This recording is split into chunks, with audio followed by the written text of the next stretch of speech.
Well, yeah, thank you everyone for being here. So we got a good group of coaches here. So yeah, Saturday afternoon. So yeah, like I said, appreciate you all being here. I know you guys probably have other things you could do, but obviously you're here. Looking to learn more and grow as coaches. So definitely respect that. So obviously, yeah, thanks to Cody for putting this on. Thank you to the Phoenix for providing the space to do this. I think this is really cool just to build a community of coaches that are looking to collaborate and grow and learn from each other. So obviously this is the first one, but I'm super excited and honored to present and hopefully looking forward to attending the next months in the future.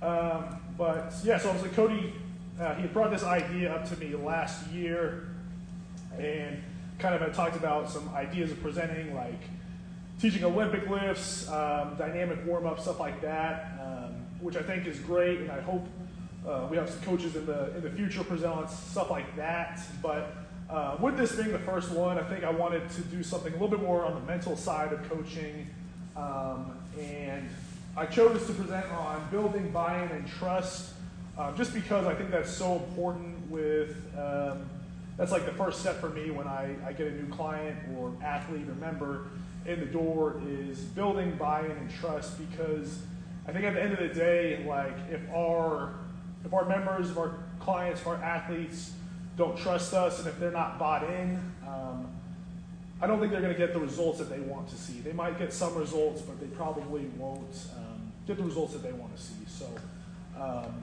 this is, like I said, the first step for me when I get somebody new in the door, but also I think it just translates to pretty much any field. I think, does everybody here coach at the Phoenix? I do not. You don't? Okay, that's right. Do you coach at all? No, I don't. No? Okay, that's fine. That's fine. I don't. No, that's fine. That's perfectly fine. Perfectly fine. I think this relates to pretty much any field and any demographic. If it's younger kids, high school athletes, older adults, middle-aged adult, like I think it translates to all those different settings and different demographics. So I'll hop into it. So yeah, like Cody said, my name is Trainer David. I have been coaching for 4 years now. I absolutely love it. I started off my career at the YMCA. I was there about 2.5 years. Worked with a lot of different populations, from older adults, general population. Now I pretty much run my own training business. I do it full time. I primarily train at Foundations Fitness down the street on Douglas. And right now I work a lot with athletes, so youth athletes, high school athletes, a lot of sports performance. But I do also coach here at the Phoenix on Sundays. I work with the Bel Air group, and that's been awesome as well. So, this is one of my favorite quotes. It's, "A coach will impact more lives in a year than the average person will in an entire lifetime." So, yeah, just want to commend everybody that's a coach. It's really an awesome career. I think it's the best career in the world. Just the opportunity that we have to impact lives and build relationships on a daily basis. I think it's just truly life-changing. This is another one quote. It's 90% of trainers or coaches typically leave the industry in their first year, just because this is a very difficult profession, especially if you're trying to do it full time. I think a lot of us probably aren't doing it for the money. We're not millionaires. I know I'm not by any means, but it's the passion. It's the impacting lives. It's building relationships that keeps me in it and is why I do it. So important disclaimer, I am not the best trainer or coach, and I'll give you some reasons why. So I've played spike ball with athletes during session. Unfortunately, they don't teach that in the coaching certifications or textbooks. I've had dance battles with my athletes during sessions. That's me hitting the gritty. I've had some clients bring me food, and I consumed it while I was coaching. And that's me eating a cookie. So, yeah. I had some youth athletes. I bought them big chickens as a little incentive. Probably not the healthiest thing. So I'm not the best coach, not the best trainer. There's so much to learn in this industry, and I think everybody here probably has their own specialty, something that they're good at. We all have our strengths and weaknesses. Like, Cody's Mr. CrossFit, so he'd probably run a CrossFit workout way better than I would. That's what I love about this industry is, there's so much to learn, and like I said, we all have our strengths and weaknesses. So I'll hop into kind of the bulk of the presentation today. Steps to building buy-in and trust, and I have about 6 steps on there. And like I said, these work with any types of populations, settings whether you're here at the Phoenix training adults, whether you're at a high school training athletes, like this stuff works. So number 1 is get to know your clients by name and build rapport. So obviously I love the Phoenix, how we do that icebreaker in the roundabout because everybody gets to say their name. And obviously this can be tough with myself personally. I see probably around 50 different people in a week, and so remembering all 50 people by name, it is tough, but it is important because saying hey Cody, how's it going, instead of just hey, how's it going, like it's a lot more powerful when you know them by name. It's a lot more personable, and I think even just when you're coaching, like if you're coaching in a group of adults or athletes in a group setting, just trying to say their name as many times as possible when you're coaching, it's important. And then number 2 is build rapport. So just find something about them. Find out something about them, like where are they from? That's why I like the icebreaker too, because you kind of I guess eliminate the awkwardness. You build that rapport. I guess even with kids, I'll ask them, what do they want to do when they grow up? Stuff like that. I think it goes a long way. Number 2 is find common ground. So what makes them tick?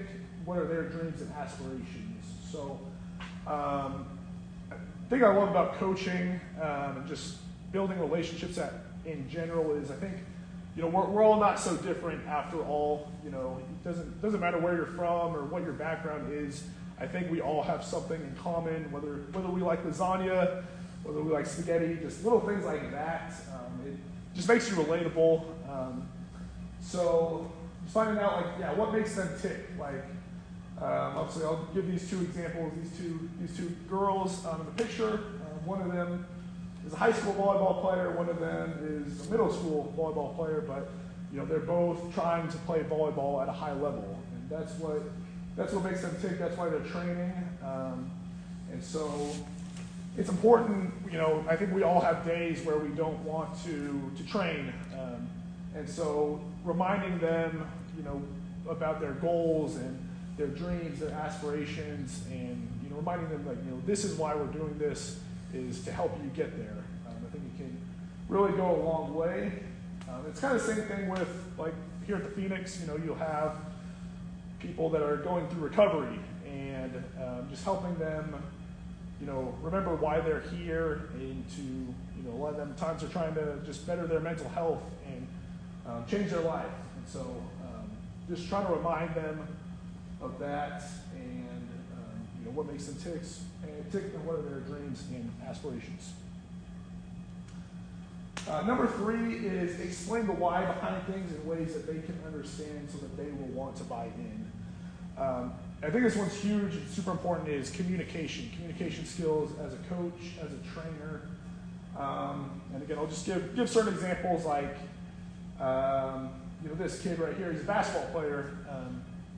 As a basketball player, it's important that you're able to jump high. So, maybe I'll program a trap bar deadlift, and I'll explain to him, we're doing this because that mimics the vertical jump, and it's going to help you become more powerful and jump higher.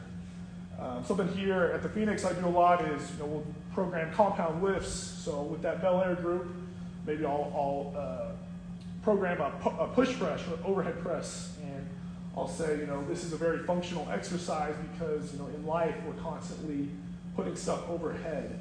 And so I think as a coach, it's just super important to kind of know why you're programming things into the workout, and just being able to explain that in ways that your clients can understand. Because, you got to be, especially with kids, you got to be able to explain things in ways that's easy for them to understand.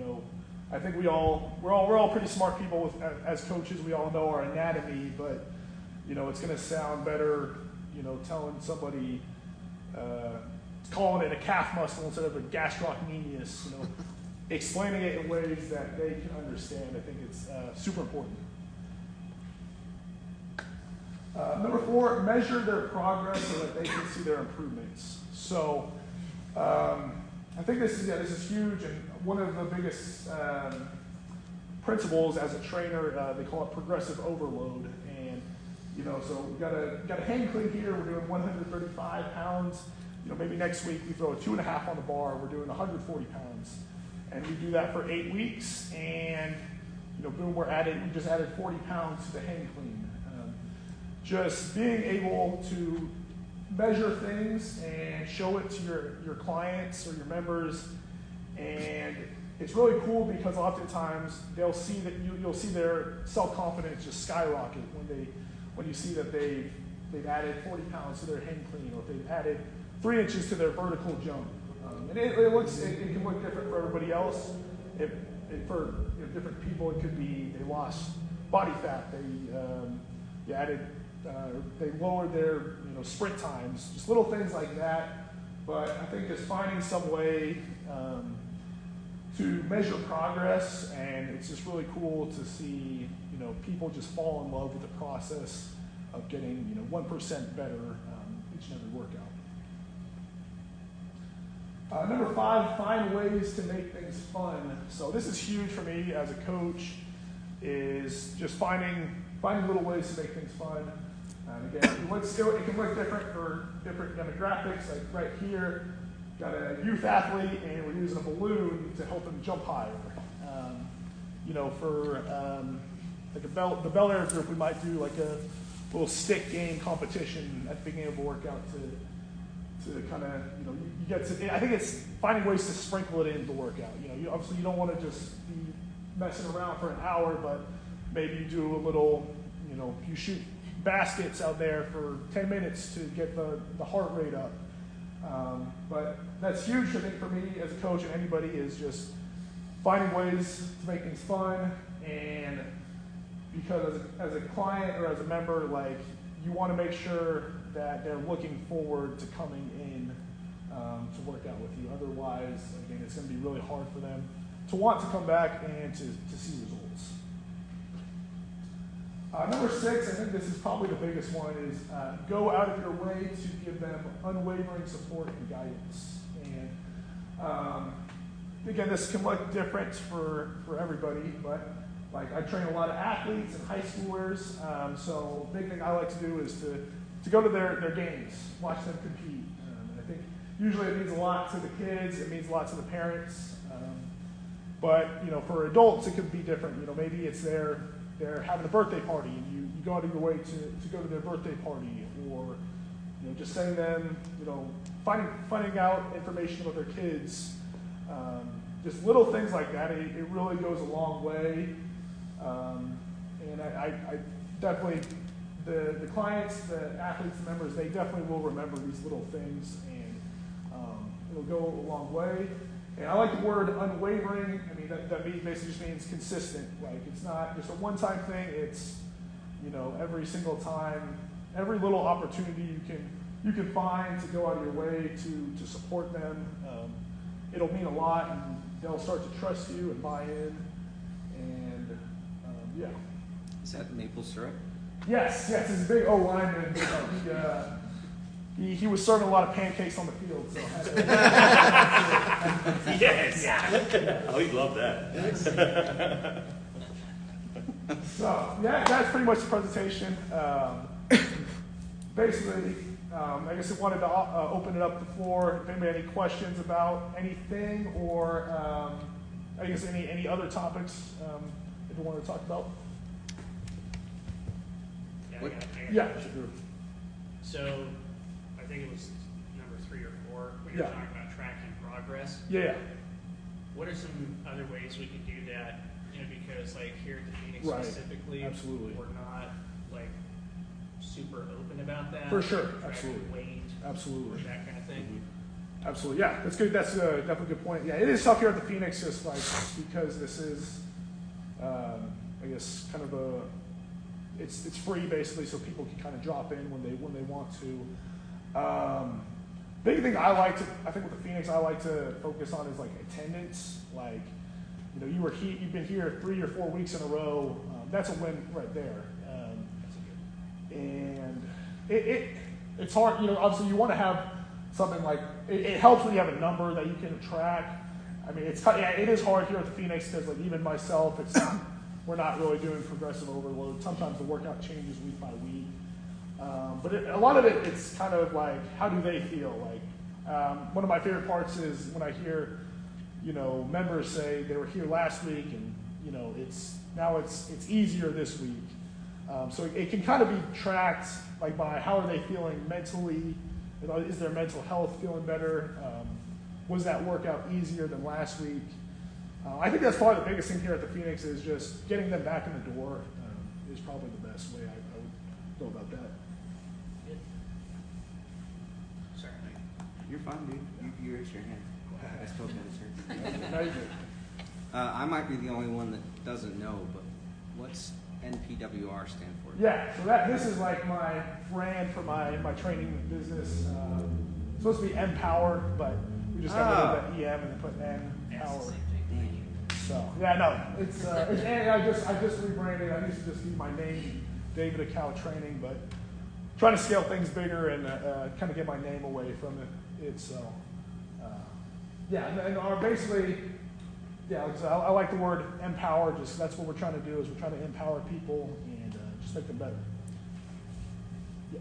What do you find is the most challenging aspect of working with a new client?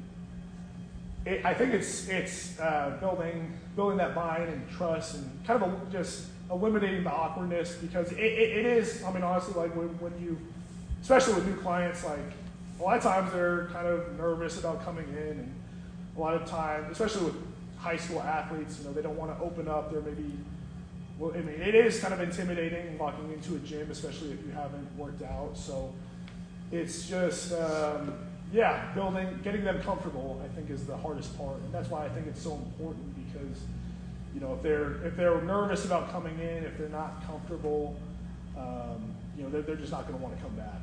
And I think that's why I like, you know, these steps of building buy-in and trust and helping them feel comfortable because you know once they get over that mental barrier of fear and they start to believe in themselves, it really is, you know, a game changer.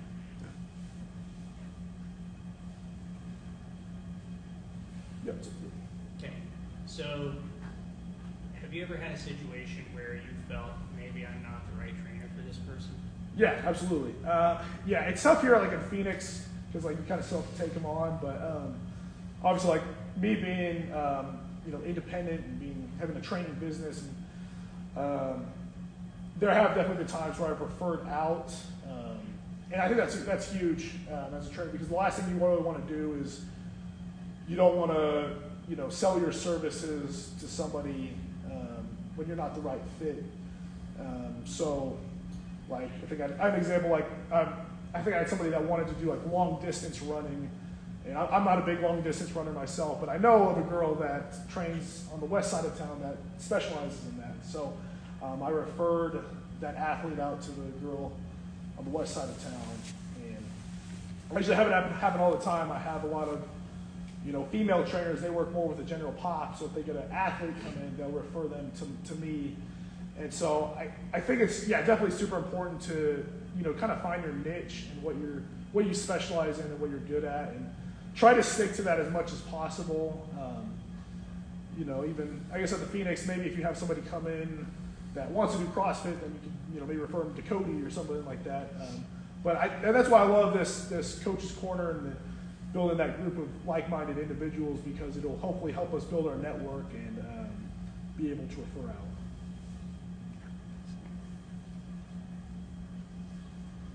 Yeah. Any other questions? I don't know how to phrase it as Yeah. a question, but one of the things that I'm experiencing fairly often is how to balance getting an athlete to stick to the basics and focus on technique Yeah. versus just getting through the end of the workout. So let's say it's a 20-minute workout, an Yeah. AMRAP with, I don't know, some kind of triplet in it. Okay. And the first couple rounds, you know, my athletes will have what I consider to be, and I'm still learning, haven't been doing this very long, Yeah. what I consider to be pretty good technique. Yeah. But after the halfway point, they're exhausted and all, and even when I work out, I feel the same way. Yeah. All I can think about is breathing and not throwing up on the floor. Yeah, for sure. And I like that part of it. Right? Yeah. I mean, so I'm a CrossFit coach. Yeah, And right, so, yeah. but I realize that if we're in the 17th minute of a 20-minute workout, Right. they're not capable of either I'm not doing it right, or they're not like accepting of feedback I would give. Oh, okay, yeah. And so I'm like, you know what? You're into it. I'm just gonna make sure you're not being dangerous. Right. And let you finish out the workout, and we'll start with technique again next time you come in. Right. So for me, that's one of the something I didn't necessarily expect. Uh-huh. And having to decide, okay, am I like, obviously if they're being risky, then I would Oh, yeah, stop for them sure. Yeah, and for say, sure. no, wait a minute, that's, you know. Yeah. But if they're doing it, you know, 70, 80% well, Yeah. Uh-huh. do you just let them keep going, or like, how do you Yeah, I how think do you it's, kind of balance that? that's a good question, and Cody might be able to talk on this more, 'cause I know he does a lot of CrossFit stuff. I mean, my personal opinion, like the Bel Air group that comes in Yeah. tomorrow, so they don't work out all the time, and so their form's never 100% perfect. So it does especially get tough on that, you know, if you're doing circuits or, you know, every minute on a minute when you're getting towards the end, obviously they start to get fatigued and their technique starts to diminish a little bit. I mean, yeah, I think as long as it's not dangerous, as long as they're not really rounding the back, Yeah. or stuff like that, I'd say it should be okay to keep them going. And when I program stuff like that, I try to make it things that they can't really injure themselves, or that are Right. hard, like med ball slams or Yeah. kettlebell swings, stuff like that. But yeah, I'd say that's the biggest thing is, you know, I'd say you can probably let them keep going as long as it's not something that they would injure themselves on. Sure. Cody, you have anything to Yeah, say on Cody that? or Jacob, I know Yeah, you've been doing yeah. this for a I while. would field this one to Jacob. Yeah, Jacob, you have anything? On the spot now. Yes. On the spot now? Yeah. It all starts with the buy-in. Yeah. It does. It doesn't matter, because sometimes we bite off a little bit more than we chew, and that's. I mean, you could have the best athlete in the world that listens perfectly, gets through every workout exactly how you ask them to, Yeah. and then one day they're just like, oh, this was a bad choice, right? Yeah. So it's all about getting them to trust you Yeah. as a coach. It's never about the workout. It's never obviously they're here for the workout, but it's all trust. It's all empathy. I understand that you want to get to the end, but I need you to understand where I'm coming from. What you're doing could potentially be dangerous. Yeah. So getting them to trust you at the icebreaker is everything. Okay. So if you built that trust and you know that that person should drop weight, would you try to, in the middle of his workout, pull the weight for him? Or ask him, or just pull I'll it? take weight off the bar. I don't care. Okay, that's what I was getting at. I have no shame. Right. You're dead. I'll pull the barbell and give them to people. So I think it's huge once it comes to your Yeah. topic one, buy trust. Yeah. Buying, you've got to have that to trust that person to touch it. Absolutely. There's And part of trust building is them understanding that you will take the weight from them. Yeah. It really is. You want to be the kindest, friendliest coach in the world, and I understand it's a little bit different on your turf than it is on my turf, but at the same time, they need to understand that there is a purpose Yeah. behind the 20-minute workout. There have been times when I've asked people to drop weight and they look relieved. Yeah. I was Yeah. thinking it anyway, and I'm like, you could have asked. Like, I don't know if this will help you, but this is what I've been doing lately with a lot of my athletes, and that's encouraging the spirit of competition, not in the sense of me versus Cody, yeah, but me versus the barbell, Yeah. me versus the pull-up, and sometimes me versus the pull-up requires less pull-ups, because there's a standard that you set for them. You're challenging them with the standard versus the 30 reps that they may need to Yeah. do. Because I mean, most of us have never done a pull-up in our life. 5 pull-ups is 5 added pull-ups to your repertoire. yeah, You know, so challenging the spirit of competition in the sense of you versus that, or you versus that, or you versus that, not you versus me, yeah, or you versus the clock. yeah. It's just getting them to trust that and understand that that is how progression is made, not suffering and dying to the bitter end. Yeah, right. What? I do Of that. course, we're CrossFitters, though. We Yeah. I go to clip weight on Marty's bar.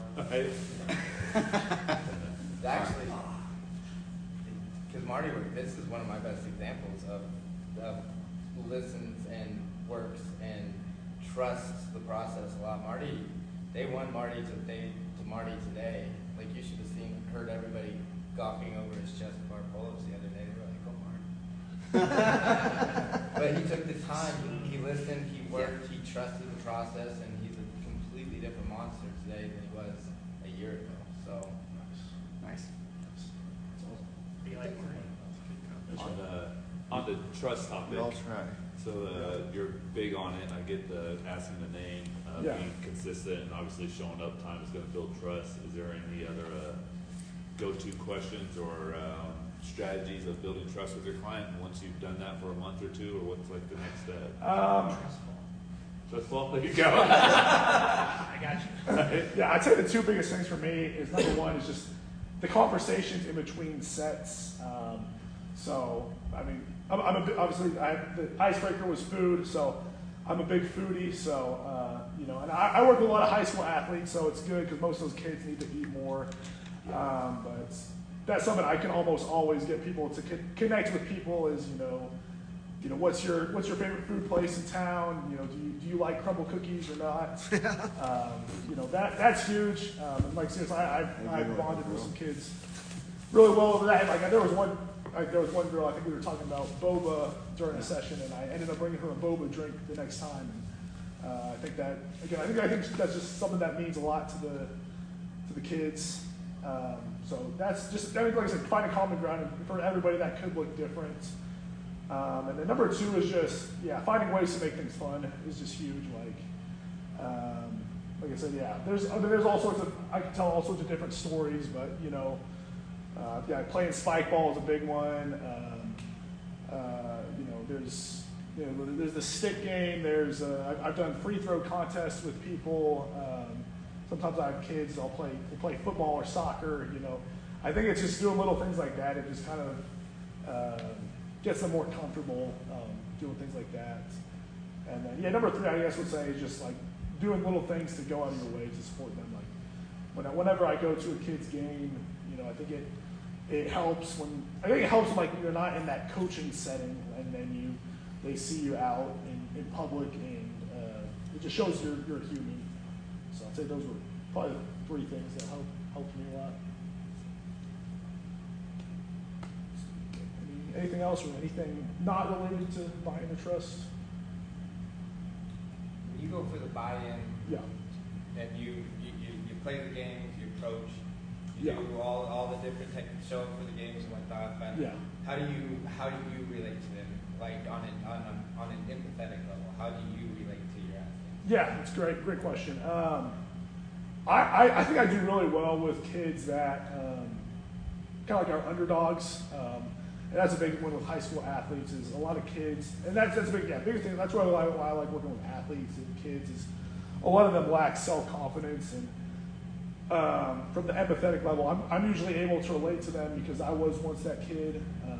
You know, as a kid, you know, just growing up sports was a really big part of my life, and it helped me become more confident. So I think just little things like, I had a kid the other day. He's a high schooler. He doesn't particularly enjoy where he's going to high school. He feels like, doesn't have very many friends there. And I told him, I know how it feels, and I want to be kind of like that mentor to him. And so, I think it's finding those people that you can relate with, and just tell them you know how it feels. Like I know, obviously, I think Nick, I think you do a great job with the Phoenix group, because I think you once were that person going through recovery, and you're very relatable for those people. So I think being able to be vulnerable and share your experiences, and to show you that you're a human, I think has been big for me on the empathetic part. Any other questions? I know your state game I've stolen. Yeah. What other fun games do you got? I know you got. Yeah, absolutely, yeah. No, so I think it's huge. I literally have a list of fun games, competitions. So I thought about if we do. I know we have time. We could do some of them if anybody's open to that or wants to see any. There's one I call it we use a ball for it, but it's you line up against somebody, and then you'll say head, knees, hips. You say any body part, you can go shoulders, and then you'll say ball. Whoever grabs the ball first is the winner. Or you can also use a cone. But I like that game a lot, and I do love the stick game. When you're in a circle with poles, and then you go right or left. Because those are good games. Because again, adults can do them, but also younger kids can do them. They're not very taxing on the body. Basketball is a fun one, just to do knockout. We have dodgeball here. That's a lot of fun. Spike ball. Musical chairs, using med balls as the chairs, going around. Right. I like music. Again, that's a lot of fun. I'd say those are probably the bigger ones I can think of off the top of my head. But those are my two biggest ones. I'd say finding ways to get people to compete and having a winner. But then there's also team building stuff, right? Where I know Cody showed me one where you have two PVC pipes and you have to work together with a partner to hold a med ball in between the PVC pipes. Or tug of war is a fun one. But I'd say not only getting people to compete, but also getting especially with groups, building a little community, getting people to work together. I think it helps a lot with building buy-in, trust, and just building community, and having people make friends inside the gym with other members and other athletes, I think is huge as well. Anything else? Do you have, in your experience, do you find that partner workouts produce better results? I'd say it kind of depends on the individual, but I would say most of the time, yes, because I think a lot of us, we need accountability. And so having, if you're doing a circuit workout, having somebody right next to you, I think you're probably going to work harder if you have somebody next to you pushing you. It can depend. Sometimes there are some people that are a little bit more introverted and don't like having somebody next to them. But I would say most of the time, yes, having a partner. And even just if you're doing a bench press, having somebody spotting you, that typically provides better results as opposed to just pushing weight by yourself. So I would say most of the time, yes, but I think it also kind of depends on the personality. Yep. Also, in your experience, when met with somebody who could be considered timid, or intimidated by certain lifts, what are your best ways to disarm that? I would say probably a couple different ways. I'd say finding a not so intimidating way, maybe finding a regression. So, if somebody's intimidated by the barbell, then maybe get them a PVC pipe and start off with that. Or if somebody, if you have somebody at the Bel Air group and they, or don't want to do barbell bench, then I really won't force them to. Maybe I'll have them do a dumbbell bench, or a push-up instead, because you still really can kind of get close to the same results. And I think sometimes people do need to start off smaller with, instead of starting off with a barbell back squat, they need to start off with a body weight squat or a goblet squat, and slowly progressing them to get to the barbell or something like that. Because I think what ends up happening is maybe they are intimidated by the barbell, but you start them off small, and then a month or two later down the line, then they're ready to attack that challenge. How would you get them to buy into that? Because sometimes people are just intimidated by Yeah, absolutely. Again, I think it looks different for a lot of different people, or for the demographic. I guess, it is tough. I guess one example I can think of in my head is when I used to work at the YMCA. You had the big fitness floor, which you could have a bunch of different people watching you, and then you had these little studios, which was more of a private setting. And I remember this client of mine, he didn't want to go on the floor because that was going to be intimidating for him. So we started him off in the studio, and we so it was kind of, we didn't really have, it was kind of like that little yoga room, like there wasn't really equipment in there. But we started him off really basic, body weight stuff, push-ups, mini band stuff, core, stuff like that. And then that was kind of the perfect example. Is I think it was like 2 months later, we got to the point where he was on the fitness floor, working out, and he felt confident. So yeah, I think it depends on the individual, and I think if you can somehow get them in a one-on-one setting where you're maybe not surrounded by people judging them, and again having that empathy, because just relating that how it feels, it is scary. I think also having people that they can relate to, if it's a story of like, hey, I had this member, Johnny, and he was in your shoes, and then boom, now here he is, or even just being able to, if you can, being able to introduce them to that person, just so that they can have somebody to relate with, I think can be big.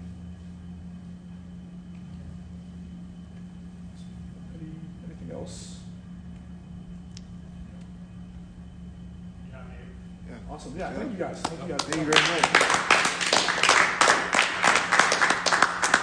Yeah, so I guess last thing I'd say is I got some info here, got a website, Instagram, email, cell phone. So I'd say if you just want to connect, if you ever want to talk shop, definitely more than open to doing that, and definitely want to help out as much as I can. Like I said, I'm here at the Phoenix on Sundays, and yeah, I'm hopefully looking forward to just being in attendance for the next speaker, and hopefully see you guys all back.